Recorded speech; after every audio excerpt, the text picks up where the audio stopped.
I'm going to evaluate English. Unfortunately, mostly I'm evaluating Chinese. I'm sorry to say this, but then again, this also is what I will try to highlight. There's an issue here. Speak English is not saying putting English word together, make it English. When we learn to express ourselves, we really have to know what's behind the language. There's a language logic there.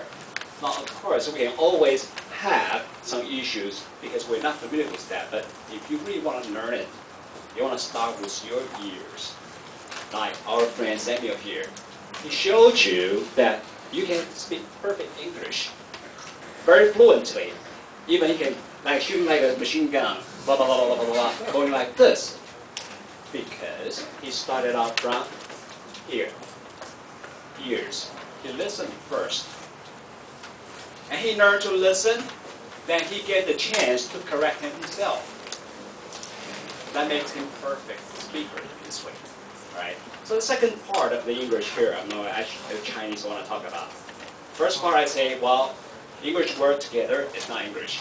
Second part is that when we really want to learn English, we really want to start out from our ears, right? That's the two main point. Third thing is that we really have to pay attention to verb. Because unfortunately, we have so many different tenses, I guess 9 tenses in English. However, in Chinese, we have only one verb. We use all kinds of adverbs to modify that verb to tell time.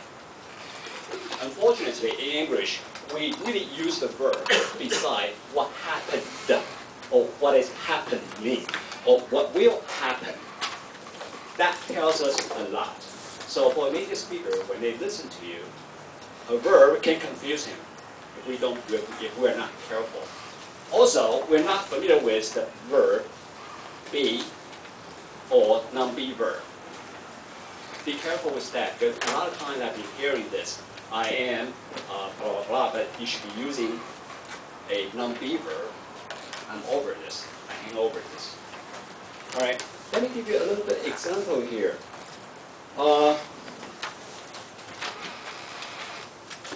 I have heard this, okay, I has expected, as I has expected, or as I had expected. Does that make sense? What is perfect tense?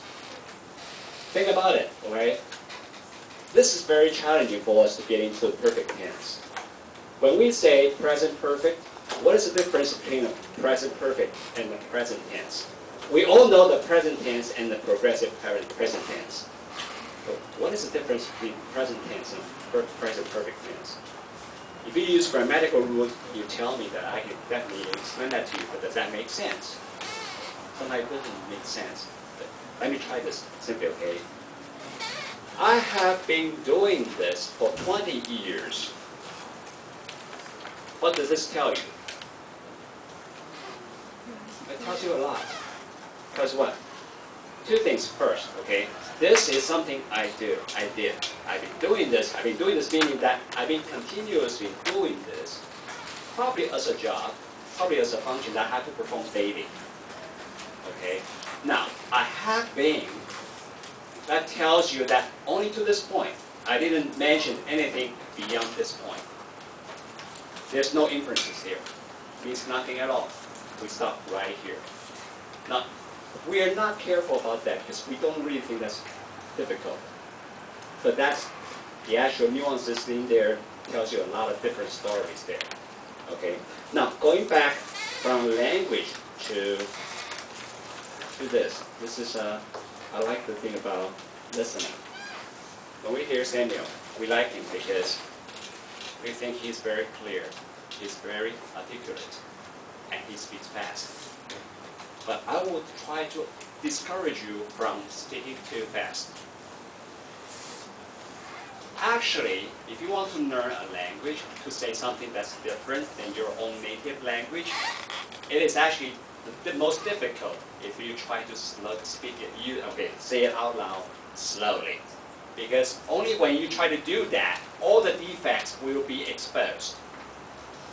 But when you shoot it out, every defect will be covered, be papered over. Now, I don't mean that you don't need to hide your defects, but I'm trying to tell you that make it perfect first, then you go fast. When you go fast, after you can be slow, you can go fast and clear. That's how you define articulate. All right, so I would encourage you to do that. Also, only when you were speaking slowly, you get a chance to listen to yourself clearly, carefully.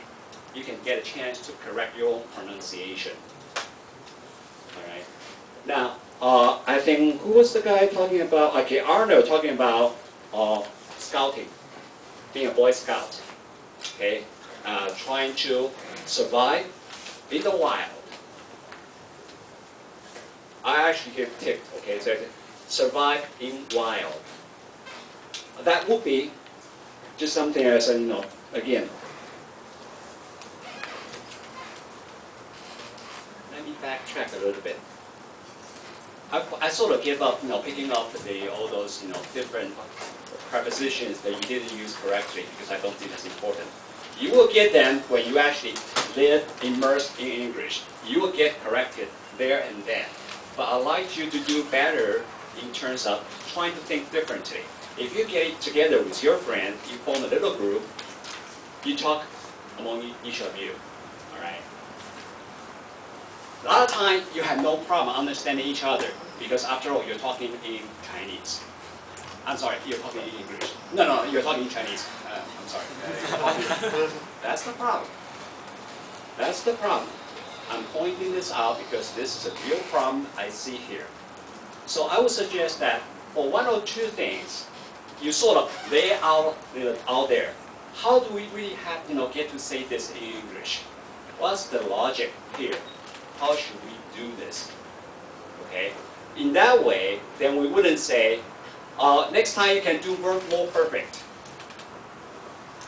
Grammatically, it's correct. But in terms of English, what are you talking about? Do you guys get it? You can be perfect. You cannot be more perfect. If you can be more perfect, perfect is not perfect. Right? Oh, you can deliberately manipulate that word, of course, okay? If you say you can be more perfect, you're trying to double take. You're doing two meanings, mix them together. That's a different story. That's only after you master the language that you can do it that way. All right? Then people know exactly what you're trying to say. But when the other parts of your language doesn't match up, people will say, oh, gosh, what is it? What is it? All right, so final words here. You speak English, make it real English. So get together with your friends. Let's figure out how we should say this in English. Real English. Okay, one or two sentences at a time. That's it. All right, thank you guys.